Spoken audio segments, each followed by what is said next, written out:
Iniciamos aqui mais uma edição do Democracia pela TV Assembleia. Vamos, como sempre, tratar de um tema de interesse da sociedade, de uma questão que envolve a economia do Rio Grande do Sul, um setor importante para o desenvolvimento do Rio Grande do Sul durante muito tempo e que passa hoje por períodos de dificuldade. Fala-se em crise, estas são sazonais, mas algumas permanecem durante mais tempo. E por isso preocupam aqueles que vivem do setor e, por via de consequência, a economia do Estado. E por isso nós trazemos ao Democracia, para esta interlocução com os telespectadores, hoje convidados especialíssimos, que estarão abordando a questão da exportação, ou das exportações no seu conjunto.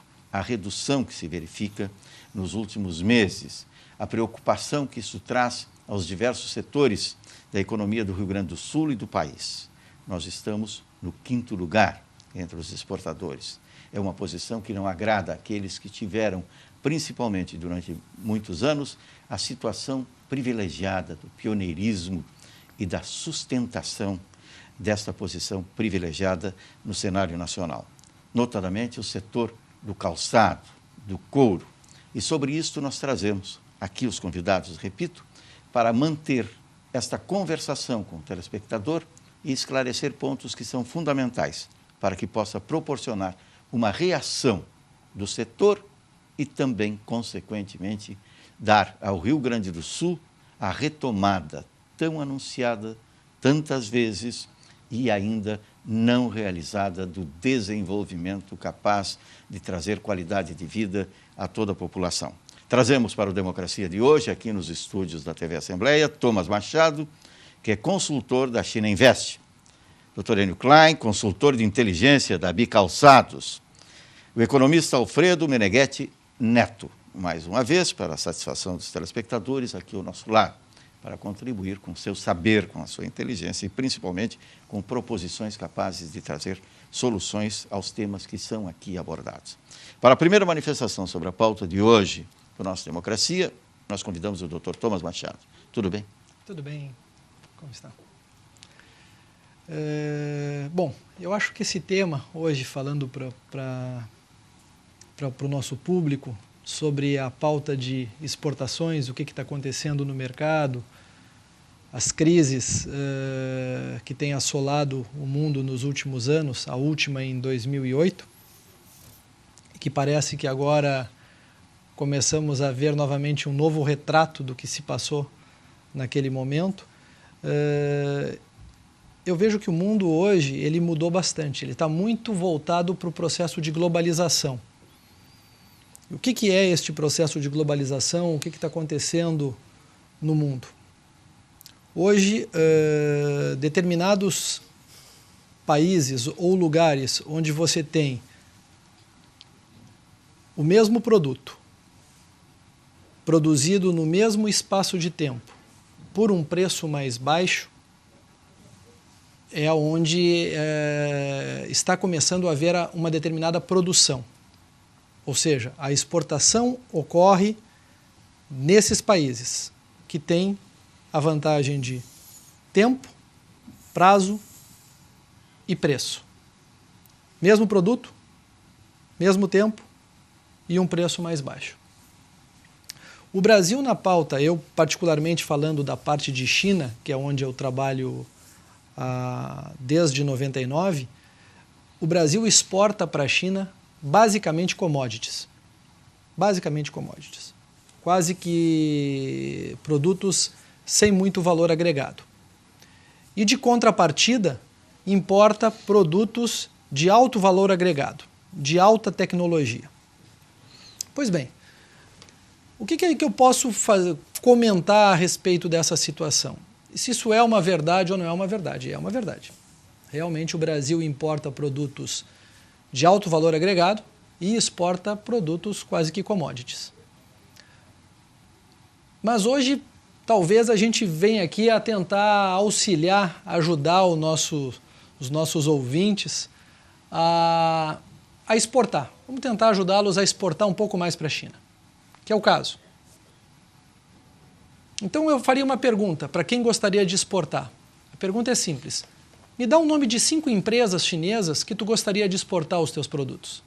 Não, 5 é muito, vamos colocar 3. Parece uma pergunta relativamente simples, né? Eu gostaria de saber o nome de 3 empresas que tu gostaria de exportar. E ninguém sabe. Ninguém conhece. Então a primeira questão é, como eu aumentar a minha pauta de exportação em determinados produtos de alto valor agregado, porque muitos podem estar pensando, não, produtos de valor agregado, o Brasil não vai ter competitividade com a China. Tem. Tem, porque a gente já teve produtos de valor agregado colocados no mercado chinês. Agora, uma pergunta simples, que é, quem é o teu comprador? Quem é que vai importar este produto? E você não sabe nem o nome da empresa? É difícil. E eu estou falando hoje da 2ª maior economia do mundo. Eu acho que essa é uma primeira questão para a gente começar a pensar. Enio Klein. Olha, eu sou um otimista nato e vejo o mundo extremamente favorável, apenas com essa situação um pouco difícil, que é que nós temos, né, um excesso de produção. Na verdade, nós temos uma crise, se fala muito financeira, se fala em problemas, na verdade, o que nós temos é um excesso de produção. Nós produzimos demais de tudo. Isso já vem acontecendo. Em outras épocas da história, sempre que havia uma situação dessas, fazia-se uma guerra, tudo era destruído e se começava de novo. Como isso não é mais viável, então a situação é um pouco crítica, né? E aí vem aquela história, se você quer vender, você tem que criar um produto diferenciado. Se você não pode competir com o preço, é aquela história do Michael Porter, o grande guru, quer dizer, faça um produto diferente. Faça ele mais rápido que os outros, né? E essa é uma questão que nós, no setor calçadista, temos muita flexibilidade. Quer dizer, acho, inclusive, que nós somos mais rápidos que os chineses. Então, há toda uma perspectiva. Nós, no setor calçados, temos, inclusive, uma área que foge um pouco do nosso ambiente aqui da Bicalçados, que a Bicalçados se dedica muito ao calçado feminino, masculino, mas existe todo um segmento que agora vai ter um grande crescimento no Brasil nos próximos anos, que é o calçado esportivo, né? Que são 10 grandes produtores, é todo um oligopólio, né? Nike, Adidas, Reebok, essa turma toda. A disputa das marcas. Isso é uma briga de cachorro grande, né? E que nós temos já, inclusive, Nova Serrana, em Minas Gerais, né? E a gente fala em calçados, a gente pensa muito só aqui no Vale, mas, na verdade, o calçado aqui do Brasil hoje está no Ceará, né? Quer dizer, as empresas migraram, nós temos fábricas boas aqui, que tem aqui no Vale apenas a parte de inteligência, quer dizer, as matrizes, o design, a moda, né? Os componentes, uma Grendene de Farroupilha, que tem tudo no Ceará, só faz aqui, né? A criação, né? Então, o calçado brasileiro, de modo geral, vai bem. É claro que tivemos aí um período difícil por causa do câmbio, né? Como dizia o Delfim, né? A inflação aleija, mas o câmbio mata, né? Quer dizer, então, o câmbio desfavorável, ele realmente ele te corta, né, a tua rentabilidade, aí a turma deixa de exportar. Mas eu diria que ao longo desses 40 anos que a gente já está no mercado internacional, o pessoal aprendeu muito e que está reservando só uma parte razoável, pequena. Quer dizer, se você olhar no Vale do Rio dos Sinos hoje, as fábricas exportam aí entre 12% e 20%, só dedicam à exportação, né? Quando o câmbio melhora, eles aumentam, né? Procuram aumentar. Quando a coisa fica, eles diminuem, né? E ficam mantendo clientes. E o mercado interno compensa. E o mercado interno compensa. Realmente, o setor calçados, ele é um setor que, até um certo nível de renda, existe uma elasticidade demanda-renda. Nós estamos ainda num patamar de 4 pares ano habitante, quando os países afluentes, né, Europa, Estados Unidos, é em torno de 6,5 pares ano habitante.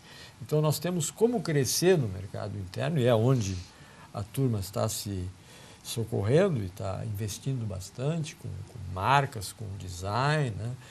E, felizmente, ao longo desses anos, graças ao trabalho da Bicalçados, da Apex, com promoção em feiras no exterior, hoje o calçado brasileiro é conhecido em todo o mundo. Tanto é que se olhar na nossa lista de exportação, você vai ver que praticamente o mundo inteiro compra sapatos de nós, né? Ainda ontem falei com um rapaz de Novo Hamburgo, a gente estava vendendo sapato para a Indonésia e para as Filipinas. Quer dizer, por quê? Porque o sapato feminino brasileiro ele tem essa característica um pouco da mulher brasileira que gosta de ser coquete. Então, essa moda primavera-verão, esse verão prolongado que nós temos o ano todo no Nordeste, o apelo faz estético, com que né? nós tenhamos sandálias, que nós tenhamos produtos que realmente são aceitos em todo o mundo, né? Isso nos dá uma boa estabilidade. Temos aí a vizinhança que nos compra também, né? Claro, sempre há essa dificuldade com a Argentina, porque a indústria argentina não consegue competir conosco em calçados. E fecha a fronteira.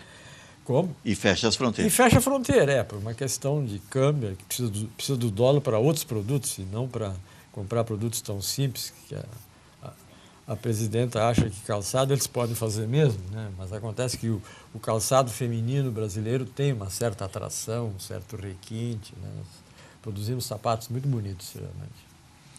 Alfredo Meneghetti Neto.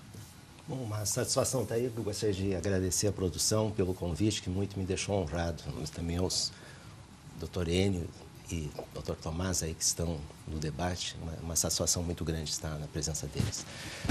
Na realidade, pegando a última fala do Dr. Tomás, aliás, do Dr. Enio, relacionado à Argentina, a gente sabe que as exportações brasileiras, o saldo comercial brasileiro, ele vem caindo, tanto no que diz respeito às exportações, quanto no que diz respeito às importações. Isso é motivo de preocupação do Ministério da Indústria e Comércio, o MDIC, e que está se aproximando dos nossos vizinhos para ver de que forma há possibilidade de se recuperar esse espaço perdido. Especificamente, a Argentina vem apresentando restrições às importações, o que vem nos afetando demasiadamente. A Argentina é um grande player da América Latina. Ela tem, só para o telespectador saber, um PIB de 400 bilhões de dólares, quando o Brasil ele tem 6 vezes mais. Mas, ao mesmo tempo, a Argentina é um grande player. Mas isso vem nos afetando desde novembro, quando a presidenta Cristina Kirchner apresentou para a sociedade argentina restrições às importações, o que especificamente vem trazendo grandes problemas às exportações brasileiras, vem nos afetando porque R$1 exportado tem um efeito multiplicador importantíssimo. Eu tenho absoluta certeza que o Dr. Tomás, quando ele fala que nós somos exportadores por natureza, nós somos exportadores de commodities, claro que melhor seria de manufaturas alto valor agregado. O Brasil não consegue porque tem um custo muito grande de produção. Nós enfrentamos muita concorrência de fora e é interessante apresentar para o Dr. Tomás que, especificamente, a China vem nos trazendo também oportunidades muito grandes, mas, ao mesmo tempo, problemas. A onda chinesa que tem invadido o mundo inteiro justamente por uma redução dos custos da produção, é impossível competir com ela. Isso também nos traz grandes problemas às exportações. Isso nos dificulta o crescimento. E nós devemos tratar com muito cuidado, com muita parcimônia, esse amigo-inimigo chinês. Até porque o Dr. Enio concorda comigo, porque a indústria de calçados teve grandes perdas no que diz respeito ao segmento comercial em função da invasão chinesa de produtos e que certamente destruíram as indústrias de calçados do Vale do Rio dos Sinos. Mais adiante, certamente, a gente vai poder apresentar mais argumentos. Eu ficaria por aqui. No início nós falamos, as exportações gaúchas tiveram a queda no geral de 8%, sendo que a grande vilã, as commodities agrícolas, que atingiram mais de 19%. Para o presidente da Fiergs, Heitor Miller, a situação é alarmante. Seria exatamente assim? Certamente, porque o Ministério da Indústria e Comércio está preocupado. O saldo comercial, nós devemos apresentar um saldo comercial de 50 bilhões de dólares. É muito bom o saldo comercial brasileiro, nós ainda exportamos mais do que importamos, isso é muito positivo. Agora, se tu considerar o Rio Grande do Sul, a relação comercial com a Argentina, por exemplo, o doutor Enio falava, é negativa. O saldo comercial é negativo. Isso significa que nós devemos melhorar e muito as nossas exportações, porque até então nós importamos muito mais do que exportamos. E agora, com a restrição da presidenta Kirchner, certamente vai ter um cenário muito pessimista em relação ao saldo comercial gaúcho com a Argentina. Essa situação difícil do Rio Grande do Sul deve-se basicamente à estiagem, mas o vilão, este vilão-chefe, o câmbio, tem essa presença marcante, Klein. E a conversa é dos três para os telespectadores a partir de agora. Enio Klein. A situação da Argentina, a Argentina é um país difícil, eu acho que sempre vai ser difícil, porque os argentinos vêm de uma história que eles já tiveram o seu período áureo, né? A Argentina teve 50 anos de glória, que foi de 1970 a 1930.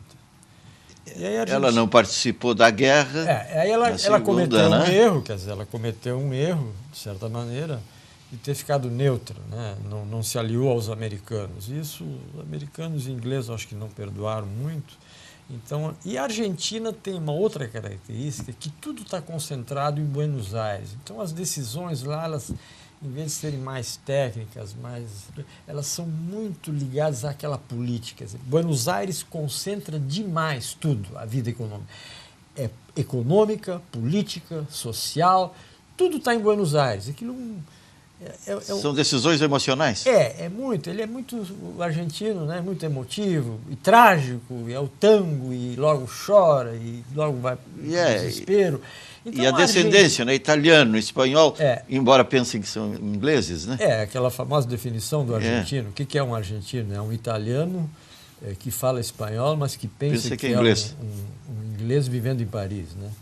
Então, o argentino tem essa característica.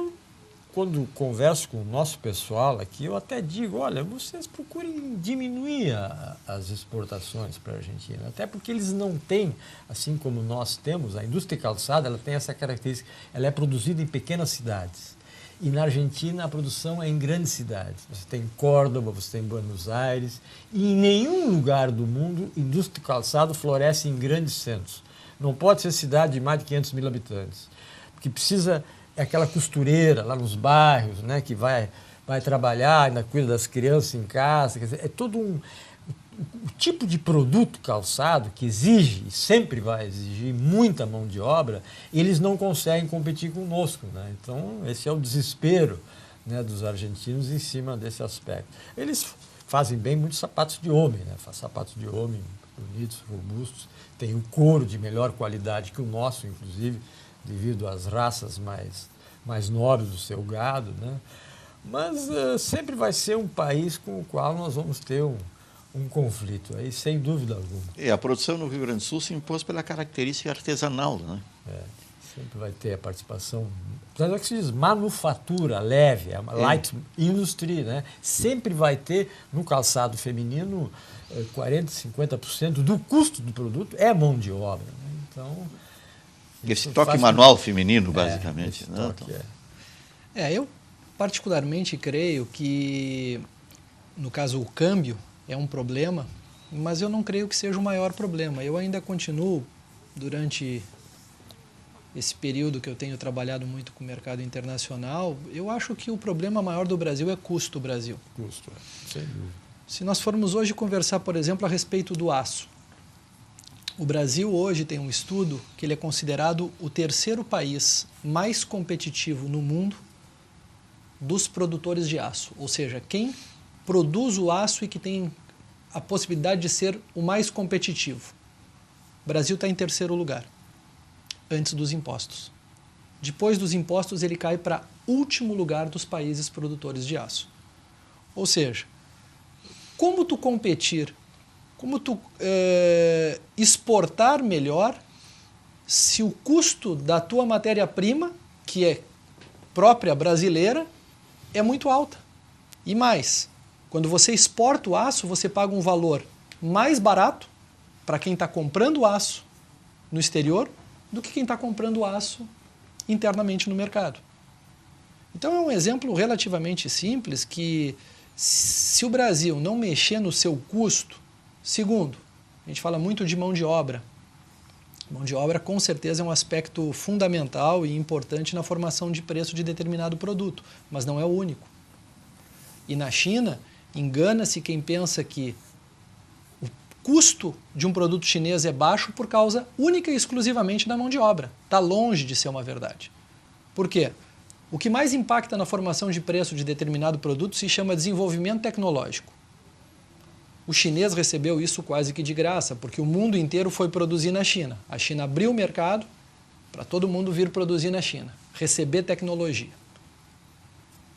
Mão de obra, realmente, a mão de obra na China é baixa, mas o salário, a média de salário de Xangai hoje é mais alta que a média de salário de São Paulo. Em compensação, hoje um funcionário chinês impacta para a empresa em torno de 63%. Há 3 meses atrás, estava em 38%. Um funcionário brasileiro impacta para a empresa em torno de 120%. Ou seja, o mesmo funcionário recebendo o mesmo salário, no Brasil o custo para a empresa é um custo maior. Logística. A China tem logística inigualável no mundo. A segunda maior rede ferroviária, aeroportos, logística inigualável. Só perde hoje para os Estados Unidos. Então, redução. Produção em escala. A China produz OEM para diversas marcas. Então, eu acho que eu vejo hoje que o Brasil, a questão do dólar é importante e eu acho que ela potencializa os problemas. Mas não é a única coisa que está dificultando as nossas exportações. Eu acho que o custo do Brasil, particularmente, eu entendo como o maior problema. Quando se fala em custo Brasil e a discussão evolui, né? Isso é inevitável, porque por que este custo Brasil? Porque não existem recursos para a logística. O país tem o potencial para essas variantes, notadamente na logística, mas o Brasil está atrasado em ferrovias, o Brasil está atrasado em portos, o Brasil está atrasado em aeroportos. Da onde vem a responsabilidade? Todos sabem. Mas aqui sim é momento de apontar culpa. Não culpados, mas culpa de quê? De quem? Bem colocado. A carga tributária brasileira é uma das mais elevadas no mundo, não só pelo nível, mas pela pressão fiscal que é dada através da carga tributária dividida pela renda per capita. Se tu comparar que é 36% do PIB, praticamente a Europa tem país inclusive maior do que isso, os Estados Unidos está em 36% do PIB. Só que, se tu relacionar com a renda per capita, nós temos uma das maiores pressões fiscais porque a nossa renda per capita é muito baixa, comparativamente com a Europa, comparativamente com os Estados Unidos, comparativamente com os países mais envolvidos, porque enquanto que a nossa renda per capita é em torno de 11 mil dólares ao ano, em outros países é 35 mil dólares, e outros até 40 mil dólares, mesmo que estejam o país agora em crise. Mas a relação 36 dividido por 11 mil dólares ao ano, na realidade dá uma pressão fiscal violenta que o brasileiro não consegue aguentar. O empresário tem muitas dificuldades, o doutor Enio falava das dificuldades, o doutor Tomás também, das dificuldades das exportações e certamente isso é um grande problema. Complementando o que o doutor Enio falava sobre a Argentina hoje passa por uma crise enorme política e econômica. A crise institucional, que eu diria, que a Cristina Kirchner, que seguiu ao Néstor Kirchner, que assumiu em 2003, que depois empossou a esposa, a Cristina Kirchner, em 2007, e ela foi reeleita em 2011, ela encaminhou uma política estatizante. Ela estatizou muitos segmentos, certamente alguns segmentos foram muito valorizados na gestão dela. Ela controla praticamente desde novembro todas as compras de dólares. feitas pelos argentinos. Hoje existe muita dificuldade do argentino comprar dólar. Muitas dificuldades. Ele tem que dizer, através de formulários, para onde, o que ele vai fazer com os dólares, mesmo que o mercado imobiliário, praticamente todo ele é dolarizado. O argentino médio, hoje, ele faz poupança em dólar, como ele sempre fez nos últimos 20 anos. E a Cristina Kirchner desenvolve uma política errada, artificial de crescimento econômico. Ela tem problemas, inclusive, com a inflação. O INDEC, que é o IBGE brasileiro, chama-se INDEC, nem o FMI acredita. E nem a revista The Economist, ela não está mais divulgando a partir desse mês os índices oficiais da inflação. Enquanto que o governo argentino diz que a inflação oficial na Argentina é em torno de 9%, os oposicionistas consideram a inflação argentina de 30%. Isso é um vizinho nosso, que nós estamos de costas para esse vizinho, é totalmente incontrolável, totalmente não tem a amizade e cordialidade e relações comerciais com o Brasil. Acho um problema, assim como eu vejo problemas em outros países, como, por exemplo, as importações que vêm da China. Eu acho que é preocupante. Certamente eu vejo que o custo da mão de obra chinesa é muito aviltante, fica muito claro, de forma muito transparente, que esse é um fator que nos traz muitos problemas, daí a nossa proximidade. Nós devemos entender melhor esse amigo e inimigo chinês, nós devemos, como diz o Dr. Tomás, nos aproximar, procurarmos desenvolver feiras, por exemplo, não é somente a Apex brasileira, ela faz feiras, mas feiras muito curtas, de uma semana. A Tânia Calef, junto com o Antônio Carlos, que a gente conhece, que faz feiras de 6 meses na China, procurando conhecer os empresários relacionados com aqueles segmentos que eles desenvolvem. Nós estamos aqui falando sobre a redução nas exportações, mas falando sobre a China, sobre a Argentina. O Dr. Enio Klein colocou aqui a posição dos argentinos histórica, e talvez seja o governo argentino de hoje um saudosista dos áureos tempos dos anos 50, quando atingiu a culminância da felicidade social na sua economia. Mas o mundo, quem não sabe, mudou muito. As relações são outras. A aldeia global, que era apenas da literatura nos anos 80, está aí, a desafiar não apenas a criatividade dos países, mas, acima de tudo, a buscar soluções inteligentes